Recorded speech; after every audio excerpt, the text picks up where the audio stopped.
Bom dia, irmãos. Que a graça e o amor do nosso Deus possa reinar nos nossos corações. Eu estou com a voz meio de vocalista, né, de locutor, porque em casa nós temos 2 filhos, são gêmeos. Aí eles possuem 1 ano e 4 meses. Aí um está saindo de pneumonia agora, acabou o antibiótico ontem, e o outro são 3 noites que não dorme, de gripe. Até saindo daqui, a gente vai correr lá para Itu e a gente vai levá-lo no médico. Então, eu sempre brinco, né? Quem tem filho pequeno é um aspirador, né? Porque você está ali com a criança tossindo, você está aspirando tudo que está vindo dele, né? Então, daí eu com a Raquel também temos que essa voz bonita.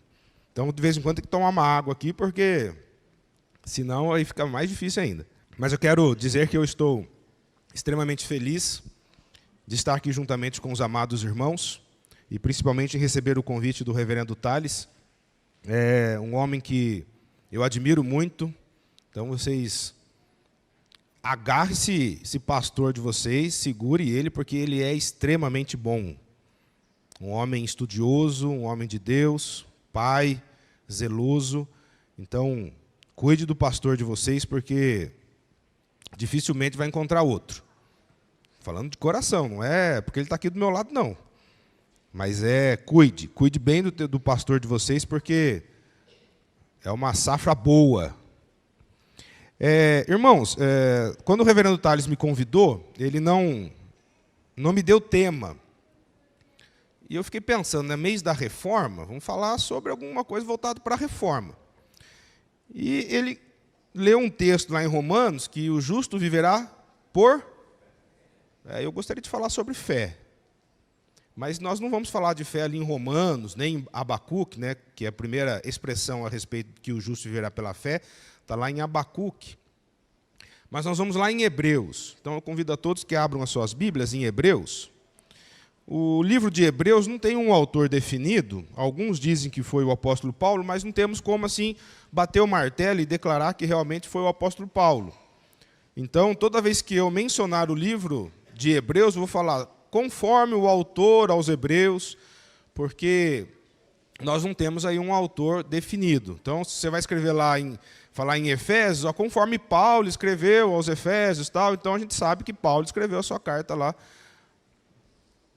aos irmãos em Éfeso. Mas aqui em Hebreus nós não temos um autor assim definido. Então, nós vamos ler o versículo 1, o versículo 2, o versículo 3 do capítulo 11. Hebreus, capítulo 11, versículo 1, 2 e 3.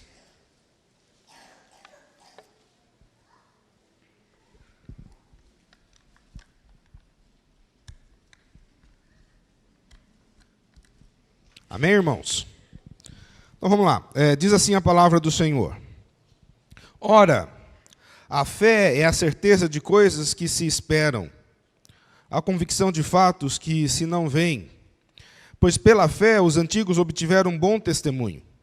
Pela fé entendemos que foi o universo formado pela palavra de Deus, de maneira que o visível veio a existir das coisas que não aparecem. Que o Senhor possa falar aos nossos corações nesta noite. Amém, irmãos? Como aqui a carta aos Hebreus, nós chegamos no capítulo 11, mas é interessante porque o autor ele vai conversar e escrever a respeito de alguns temas importantes. Porque as pessoas viviam dizendo assim, eu preciso viver conforme ali os anjos, conforme os sacerdotes, conforme Moisés, baseando-se a minha vida, a minha fé no exemplo desses homens. E aí o autor disse assim, olha, sabe os anjos? Então, Cristo é maior do que os anjos. Olha, vocês sabem Moisés? Uau, Moisés! Então, Cristo é maior do que Moisés. Vocês sabem lá os sacerdotes? Então, Cristo é maior do que os sacerdotes. Sabe o sacrifício? Cristo é maior do que o sacrifício. Cristo é maior, irmãos, do que qualquer coisa. Cristo é maior do que as nossas vidas. Cristo é maior do que os nossos trabalhos. Cristo é maior do que a nossa esposa, do que o nosso esposo, do que os nossos filhos, do que a nossa igreja. Cristo é maior. Cristo é maior do que a Igreja Presbiteriana do Brasil. Cristo é maior do que qualquer coisa das nossas vidas. Cristo é maior. E como nós podemos viver e vivenciar esse Cristo? Aí ele chega no capítulo 11 dizendo, pela fé. Pela fé, nós podemos viver esse Cristo que é maior do que qualquer coisa. E eu gostaria de dizer que existem vários tipos de fé. Existe a fé que é a confissão de fé. Né? Nós passamos ali pela classe de catecúmenos e, perante Deus e perante a amada igreja, declaramos a nossa fé. Igual Pedro fez, né? Tu és o Cristo, o Filho do Deus vivo. Não é uma profissão de fé perante muitas pessoas, declarando no que você crê e em quem você crê. Então, existe a fé que é a profissão de fé. Mas existe a fé também que não opera, não faz obras. Interessante porque Tiago vai dizer assim, tu crês? Olha, que bom que você crê. Fazes bem, porque até o inimigo crê. Quantas pessoas creem que existe um Deus? Se você chegar num estádio de futebol nesse exato momento e falar assim, quem crê em Deus aqui? Olha, 80% vai levantar a mão, eu creio, e 20% duvida que Deus existe, mas sabe que existe um Deus. Mesmo que não creia, mas sabe que existe ali. Eu não acredito nesse Deus, tal, e assim por diante. Se julgam aquelas pessoas, né, que não creem em nada. A palavra de Deus diz que ou você crê em Deus ou você crê no inimigo, não tem como. Mas que adianta você crer e não fazer nada? A fé sem obra é morta. Não adianta nada você falar que crê em Deus, mas se esse Deus não mudou a tua vida, e se você não tem vivido conforme a palavra de Deus, não adianta nada. Mas também tem aquela fé que é operante, mas falsa. A gente tem encontrado muito isso na internet hoje, né? E Cristo falou, olha, eu fiz isso no teu nome, mas eu não te conheço lá no último dia. Não, mas eu curei no teu nome, mas eu profetizei no teu nome, mas então eu não te conheço. Nós encontramos inúmeras igrejas hoje que fala de uma fé, mas é uma fé falsa. Tem igrejas aí que estão procurando like na internet. Então, vou fazer um milagre aqui, que de vez em quando eu dou uma duvidada disso. Mas nós cremos e entendemos que muitas vezes é uma fé falsa. Uma fé falsa. Agora, o que o autor está dizendo aqui? Como nós podemos viver verdadeiramente pela fé? E o Wisber, um teólogo, ele vai dizer, comentando esse texto, ele vai dizer que o autor vai falar a respeito da fé na prática. Então eu gostaria de mostrar para os irmãos, se assim o reverendo me liberar, o que seria uma fé na prática. Como nós podemos viver esta fé. Primeiro, nós vamos lá no texto. A Bíblia dos irmãos está aberta, né? Fica aí com ela aberta no texto. Em Hebreus capítulo 11, que diz assim. Ora, a fé é o quê? Certeza. Então, essa palavra é interessante, porque certeza é algo que está acontecendo agora. Eu tenho certeza. Não é nem passado e nem futuro. É algo que você tem certeza. A expressão certeza é agora. Você não vai falar assim para alguém, amanhã eu vou ter certeza de algo. Não, eu tenho certeza hoje que vai acontecer algo. Enfim, mas a expressão certeza é de algo no presente. É de algo que você tem no presente. Então o autor está dizendo assim, nesse momento eu tenho certeza. E aí ele usa de coisas que se... Agora, se eu estou esperando, é porque ainda não aconteceu. Então, se eu estou esperando algo que não aconteceu, é futuro. Então, ele está dizendo, no presente, eu tenho certeza de algo que vai acontecer no futuro. E aí ele diz, a convicção de coisas que não se vê, que é invisível. Você vê? Não vejo. Logo, é invisível. Os irmãos concordam comigo? Então, vamos tentar aqui traduzir aqui versão Paulo atualizada. Eu tenho presente a certeza de algo que vai acontecer no futuro, de algo que é invisível, que eu não consigo ver. E aí vamos tentar aqui, vamos pensar em algumas palavras para ver se a gente concorda aqui com o autor. Amor. Amor. Você tem certeza que existe o amor? Sim ou não? Sim, irmãos? Ah, legal, mas você vê o amor? Mas você tem certeza que existe. Mas você não vê o amor. Eu em casa, todo dia quando eu acordo, eu vejo o olho da minha esposa brilhando assim, é o amor na minha cara. Ainda bem que ela não está aqui, daí eu posso falar, né? Que senão eu tenho que dar um... Mas a gente não vê o amor, mas nós temos a plena certeza de que ele é invisível, mas nós não vemos. Mas nós temos certeza que existe. Perdão. Alguém aqui já viu o perdão? Mas você tem certeza que existe perdão? Sim ou não, irmãos? Então tá bom, então você tem certeza que existe o perdão. Gravidade. Alguém que já viu a gravidade? A gente vê a ação da gravidade, que se eu jogar esse copo aqui, um corpo mais pesado perante um corpo mais leve, o corpo mais pesado vai cair. Sim ou não? Isso é gravidade. Você está vendo a ação, mas você não vê a gravidade. Você não vê o que está acontecendo. Tanto é que os cientistas dizem assim, que quando você pergunta alguma coisa para alguém, o que é gravidade, as pessoas não sabem explicar. As pessoas explicam a ação da gravidade, porque nós não conseguimos ver a gravidade. Nós conseguimos ver o corpo caindo, mas a gravidade nós não conseguimos ver. Mas nós temos certeza que existe. Sim ou não, irmãos? Pátria celestial. Alguém que já viu a pátria celestial? Porque se viu e voltou, eu vou ficar preocupado. Ninguém aqui viu a pátria celestial, mas você tem certeza que existe uma pátria celestial? Onde Cristo está se preparando o melhor para nós? Sim ou não, irmãos? Nós não vimos a pátria celestial, mas temos certeza que existe. Vida eterna.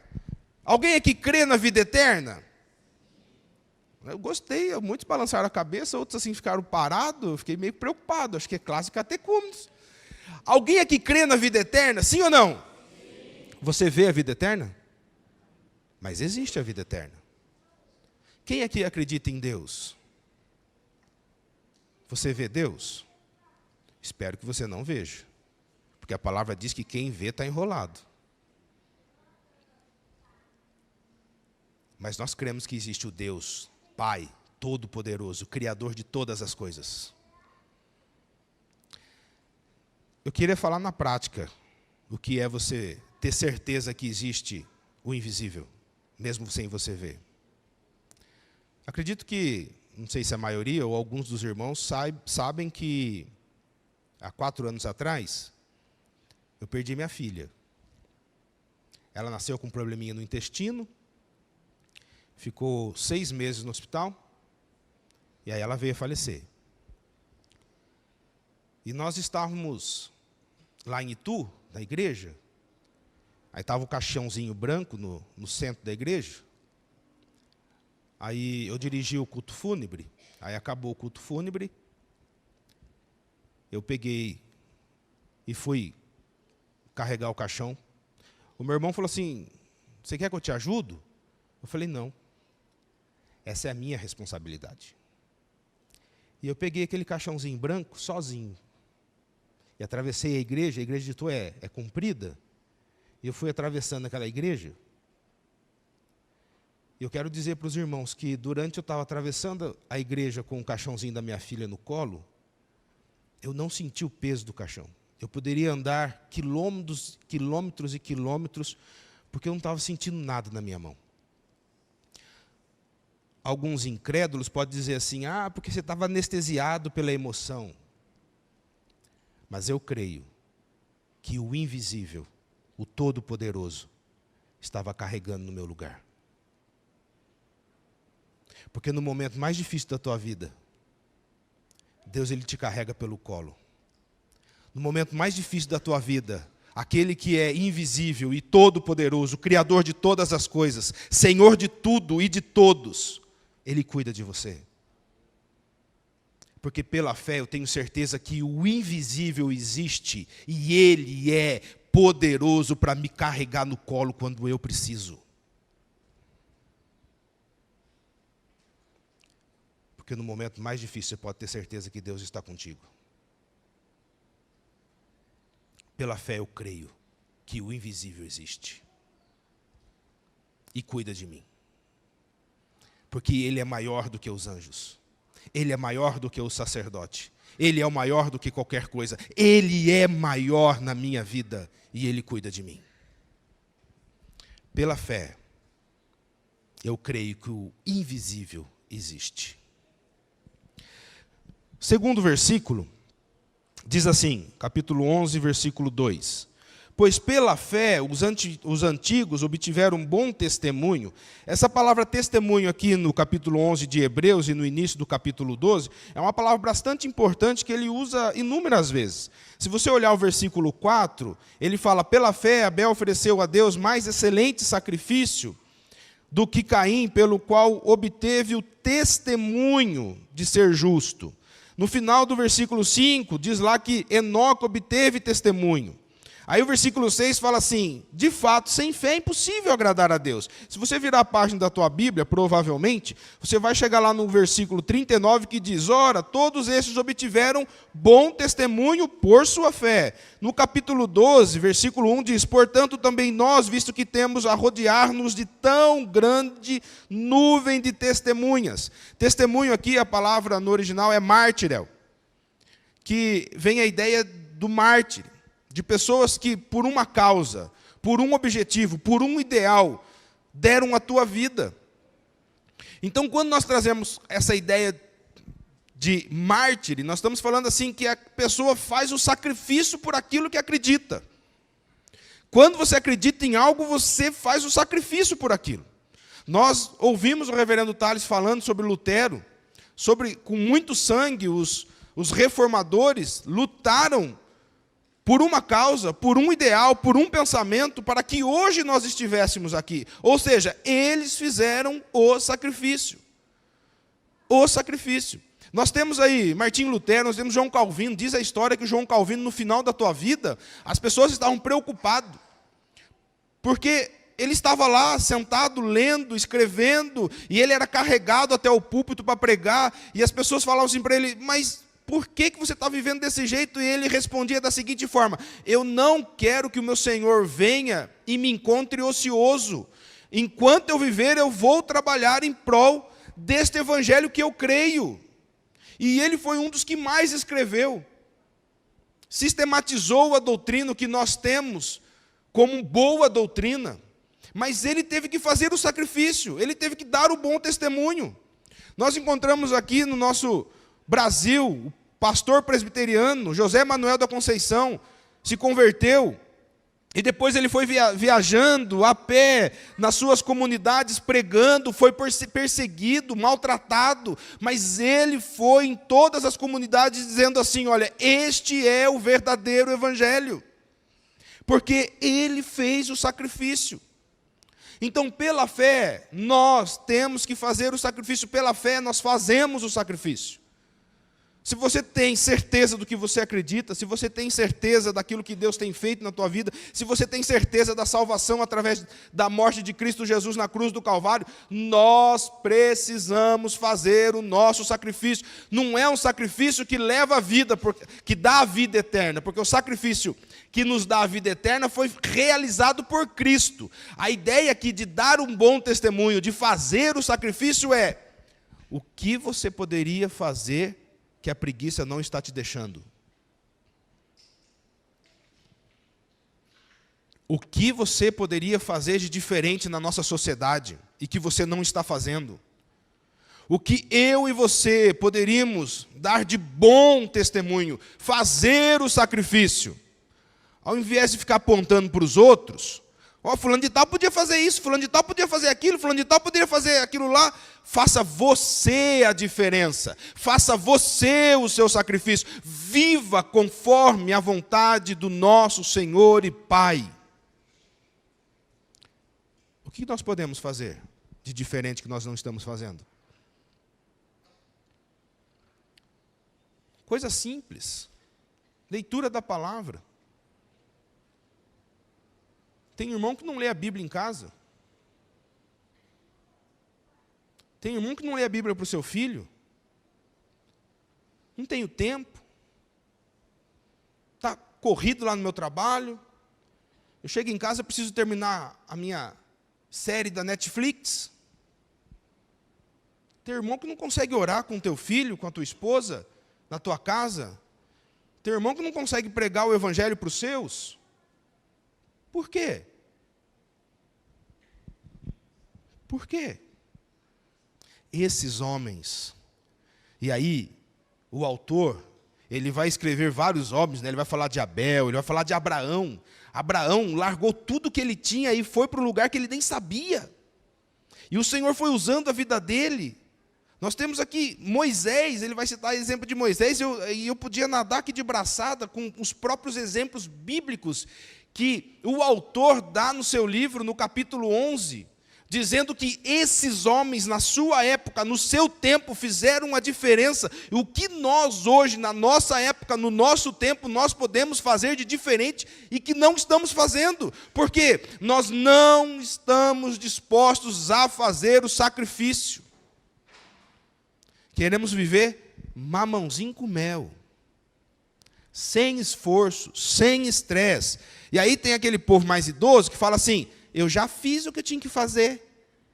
Não, filho, crente não pega férias, não. Aposentou, agora que você tem tempo, sim, para ler a Bíblia. Agora que você tem tempo para ajudar o pastor nas visitas. Agora que você tem tempo para estar cuidando das pessoas. Para. Vamos viver um evangelho que realmente agrada o Senhor Jesus Cristo, ao invés de... Não tem tempo. Tem tempo, sim. O dia tem 24 horas. Estou falando que tem tempo porque eu estou dormindo 3, 4 horas por noite. E ralo o dia inteiro. Sou pastor de tempo parcial, tenho outra atividade, corro atrás, sem dó. E chego em casa, tem 2 crianças, gritando, é só eu e minha esposa, não tem ninguém perto. Dá tempo, tem tempo. Basta você querer fazer o sacrifício. Bora fazer o sacrifício? Bora! Vamos lá. Deixa a preguiça de lado e vamos caminhar conforme a vontade do Senhor. Porque, sabe quem fez um grande sacrifício? Foi Cristo. Mas ali é o sacrifício que nos deu a vida, mas Ele se esvaziou de toda a tua glória, habitou no nosso meio, sofreu tudo o que tinha que sofrer, sem pecar, sem errar, e nos salvou lá na cruz do Calvário. E vai voltar para recolher o teu povo. Louvado seja Deus por isso. Para terminar, eu tenho 1 minuto, até 10 e pouquinho, né, reverendo? Então tá bom. Último versículo, versículo 3, diz: pela fé entendemos que o universo foi formado pela palavra de Deus, de maneira que o visível veio a existir das coisas que não existem. O autor aqui está se remetendo a Gênesis. Vocês concordam comigo? Vamos lá, ó. Pela fé entendemos que o universo foi formado pela palavra de Deus. Ele está se remetendo a Gênesis. Quando o Senhor falou, haja luz, houve luz, e assim por diante. Nós conhecemos toda a história. Então ele está se remetendo a Gênesis, quando o Espírito pairava sobre as águas. E Jesus estava lá, o Logos, aí João vai dizer que o Logos se fez carne, habitou entre nós. Então, o autor está remetendo-se que pela fé nós entendemos um mistério. É mistério, irmãos. Porque sabe o que a gente tem a oportunidade de entrar, através de algumas palestras que nós damos, em Universidade Federal. Aí eu fui convidado para dar uma palestra lá na Federal de São Mateus, no Espírito Santo. E aí a pessoa leu o currículo lá e falou assim, mas você é teólogo? Aí ele deu uma gaguejada, eu falei, então, eu sou pastor mesmo, é isso. Ah, você é pastor, mas eu poderia pular essa parte na tua apresentação? Eu, não. Quando você me apresentar na faculdade, você vai falar que eu sou pastor. Ah, mas eu falei, ó, e se vocês acreditam de uma forma diferente, então nem me convidasse, está aí. Não, então tá bom. E aí, irmãos, nós chegamos e adentramos nas faculdades federais, e se você falar que Deus criou todas as coisas, eles arrepiam. Que eles acreditam no quê? Na evolução das coisas. E nós acreditamos que Deus criou. Mas para as pessoas isso é um mistério. Como que Deus criou todas as coisas desse jeito? Se você dizer que existe uma verdade absoluta, meu filho, eles dão um tiro em você. Não. Porque para eles o que é? A verdade é relativa. Cada um tem a sua. Aí você para num semáforo e fala assim, eu vou passar. Mas está vermelho. Não, para mim está verde. Aí cai por terra todo o pensamento deles, porque eles falam assim, não, mas aquilo ali é verde. Não, mas para mim é vermelho, é vermelho. Então, não, é verde, é vermelho. Não, então existe cor. Verde é verde, vermelho é vermelho. Verde é verde, vermelho é vermelho. Então existe uma verdade absoluta. Nem que seja nas cores. Uai, coisa simples. Mas eles não acreditam nisso. E aí, irmãos, Adalto Lourenço, né, esteve várias vezes lá em Itu, né, um cientista da nossa igreja, e ele comentou uma historinha muito legal sobre a criação. Ele diz assim, que as pessoas acreditam no quê? Alguém aqui gosta de bolo de chocolate? Quem gosta de bolo de chocolate? Eu vi uma assadeira voando depois, agora de pouco ali, eu até fiquei com vontade de um bolinho. Aí você fala assim, vamos lá, um bolo de chocolate. O que vai num bolo de chocolate? Chocolate, pastor. Vai farinha de trigo? Sim. Vai ovo? Vai leite? Depende da receita, né? Tem gente que não tem alergia, tem que colocar outra coisa, mas vai leite. Vai açúcar? Vai óleo, enfim, você está lá. Você foi no mercado comprar os ingredientes para você fazer o bolo da tarde para o seu neto. Um bolão de chocolate. Aí você foi lá no mercado, você comprou todos os ingredientes. Só que você mora longe, não tem condição de carregar a sacola, aí você deixou lá o teu ingrediente, porque o mercado leva para você na tua casa. Então tá bom, você chegou na tua casa, aí você ligou a televisão esperando os ingredientes chegarem, você ficou sabendo que o caminhão que estava trazendo os seus ingredientes, ele bateu e capotou. E ele foi capotando, e aí misturou todos os seus ingredientes. E aí, quando ele parou, ele explodiu. E o calor do fogo assou o teu bolo. E aí, de repente, estava lá o seu bolo lindo e maravilhoso. Era só você pegar e dar para o seu neto. As pessoas acreditam nisso, que uma grande explosão está tudo que nós temos hoje. Irmãos, nós não cremos nisso. Nós cremos que existe um Criador que criou todas as coisas, mesmo que seja um mistério para as pessoas. Porque pela fé nós entendemos os mistérios de Deus. Pela fé nós entendemos os mistérios de Deus. Eu queria terminar contando 2 exemplos da minha vida. Como eu disse, a minha filha faleceu. E 3 meses que ela estava no hospital, nós fomos chamados para conversar com os médicos. E o médico deu uma notícia muito triste para a gente. Muito triste. Muito triste. A Beatriz tinha pegado uma infecção e essa infecção subiu ao cérebro e tomou boa parte do cérebro. E é a primeira vez que eu estou contando isso. Nem os pais da minha esposa sabem disso. E aí a gente ficou sem chão. Que o problema no intestino tem muita vitamina, muita nutrição, mas você saber que a tua filha está ali com várias partes do cérebro tomado pela infecção, foi bem triste. E nós fomos embora. Aí chegamos em casa, no dia seguinte de manhã, a Raquel orou dessa forma: Senhor, fale comigo. Senhor, eu preciso ouvir a tua voz. E nós fomos para o hospital. Chegamos no hospital. A gente chegava cedo, 7 horas da manhã, e ficávamos o dia inteiro, à noite, de madrugada, e assim por diante. Aí ficamos o dia inteiro, na hora que deu 2h30 da tarde, entrou a enfermeira e disse assim: Raquel, tem uma pessoa aí fora querendo falar com você. A Raquel falou assim, uai, quem será? Porque a minha mãe não mandou mensagem, nada. Não é nenhum parente seu, Paulo? Eu falei, não, também para mim ninguém mandou mensagem. A Raquel saiu, foi lá no pátio do hospital, chegou lá no hospital, uma irmã de Tu, que a gente nem era próximo, disse assim para Raquel, fazem 2 meses que eu estou querendo vir aqui. 2 meses. Teve um dia que eu saí de casa, no meio do caminho, tive cólica de rim, parei em São Paulo, eu fiquei 15 dias internado com problema no rim.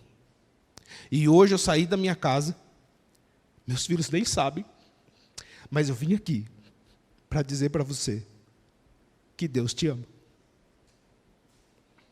Que o Senhor é contigo.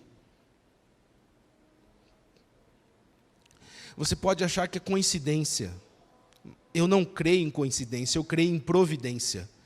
Porque nós não entendemos os mistérios de Deus. Nós não compreendemos o que o Senhor quer e está fazendo para nós. Porque o que o Senhor faz é muito mais alto do que nós pensamos. Porque o que o Senhor realiza na nossa vida é muito mais do que nós desejamos. E nós não entendemos. Não entendemos os mistérios de Deus. E aquela mulher, durante 2 meses, queria falar para Raquel, Deus te ama. E justamente no dia que a minha esposa pediu, Senhor, fale comigo. Aí você pode falar assim, os críticos, né? Lê a Bíblia que Deus está falando com você. Nós sabemos disso. Nós sabemos disso.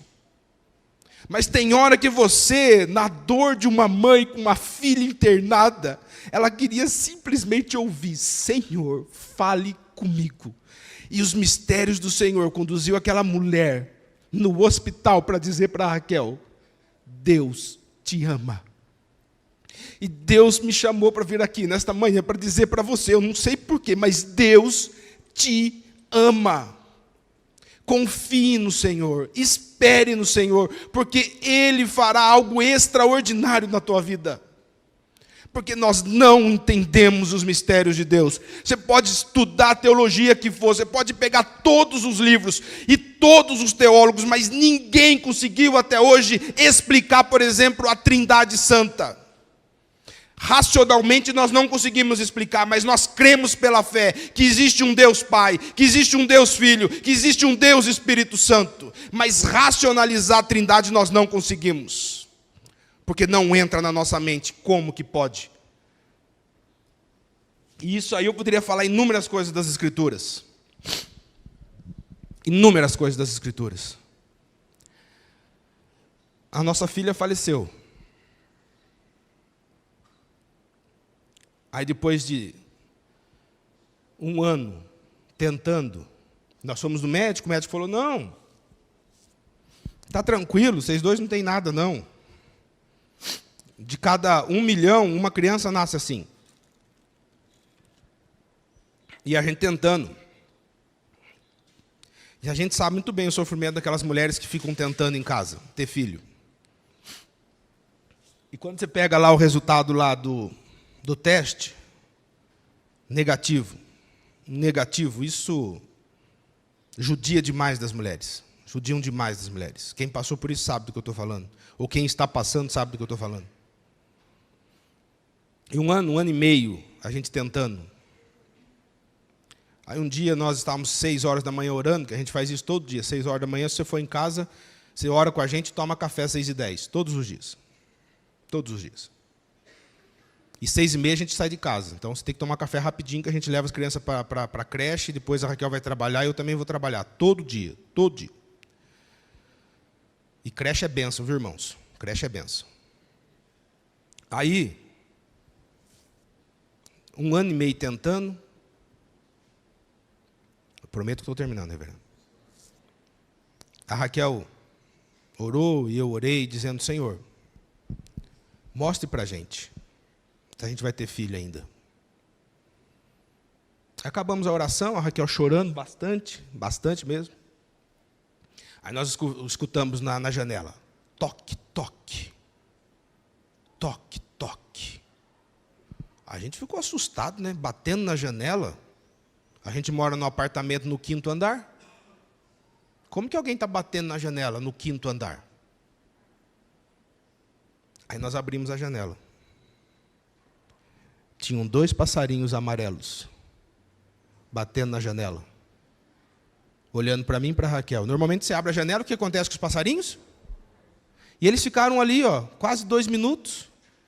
E a gente ficou ali brincando, olhando, tal. E eles pulavam para lá, pulavam para cá, assim na janela. Aí colocava a cabeça dentro de casa, voltava e de repente foi embora. Aí tá bom, né? Aí passaram-se 2 meses, a Raquel ficou grávida. Aí fomos fazer o exame lá depois de algumas semanas, 12 semanas. Na hora que a médica olhou assim, bebezuco aqui e tal, mas tem um problema. Aí, na hora que ela falou, tem um problema, foi a mesma expressão que ela usou quando a Beatriz, né? Ela falou, tem um problema. A gente gelou assim a sala. E ela falou, mas tem outro bebezuco aqui. A Raquel olhou para mim e falou assim, Deus respondeu a minha oração com os 2 passarinhos. Novamente, você pode achar que é coincidência, mas eu não creio em coincidência, eu creio em providência. Deus mostrou para a gente que ia dar 2 filhos para nós. Eu creio na providência do Senhor. Eu creio que quando uma mãe ora, o Senhor age até mesmo como mistérios para revelar e fazer aquilo que Ele quer na vida de uma mãe. Aí a gente ia tentar trazer os meninos, mas eles não estão bem, né? E aí vocês iam conhecer os 2 passarinhos que nós temos lá em casa. E eles pulam para tudo quanto é lado, parece passarinho mesmo. Filho. O negócio já corre para lá e sobe, pula. Mas eu queria dizer para os irmãos que pela fé nós entendemos que o visível existe. E se preciso carrega a gente no colo. Mas pela fé nós temos que fazer o nosso sacrifício, fazer a nossa parte. E pela fé nós entendemos os mistérios de Deus, porque o Senhor, Ele age poderosamente no nosso meio, conforme a vontade dEle, do jeito dEle, conforme Ele quer. Pela fé, o justo viverá. Tenha fé, porque o Senhor caminha e trabalha conosco. Amém, irmãos? Convido a todos que fiquem em pé. Eu quero orar pela tua vida. O reverendo Thales pediu para impetrar a bênção sobre a vida dos irmãos. Pela fé, nós temos a certeza que o invisível existe. Pela fé, nós fazemos o sacrifício e pela fé, nós entendemos os mistérios do Senhor. Tenha fé, porque sem fé é impossível agradar a Deus. Oremos. Pai amado, te damos graças pela tua palavra, onde o autor aos Hebreus diz que o Senhor é maior do que os anjos, que o Senhor é maior do que Moisés, que o Senhor é maior do que o sacerdote, do que o Senhor é maior do que o sacrifício, mas que nós precisamos viver pela fé. Que possamos colocar a nossa fé em prática, tendo a plena certeza de que o Senhor existe, que está no nosso meio, e habita no nosso meio, e age no nosso meio. Que possamos também, Senhor, realizar aquilo que nós não estamos realizando, que possamos virar a chave das nossas vidas, para que possamos viver conforme a Tua vontade, e dar um bom testemunho, fazer o sacrifício. E, Pai amado, que o Senhor possa estar cada vez mais revelando os Teus mistérios para nós. Que o Senhor possa estar mostrando para esta igreja, para o reverendo Thales, para o conselho dessa igreja, aonde o Senhor quer conduzir esta igreja para a honra e glória do Teu nome. Abençoe cada família aqui representada, que todos os irmãos amados possam entender que o Senhor nos ama, que o Senhor está conosco, que o Senhor, se for necessário, nos carrega pelo colo, mas que possamos cada vez mais depositar uma fé verdadeira e na prática ao Senhor. Por isso, Pai, em nome de Jesus eu te peço, cuide do teu povo, abençoe o teu povo, e que conduza o teu povo em paz para suas casas, para a honra e glória do teu nome, Pai. É em nome de Jesus que nós oramos. Amém.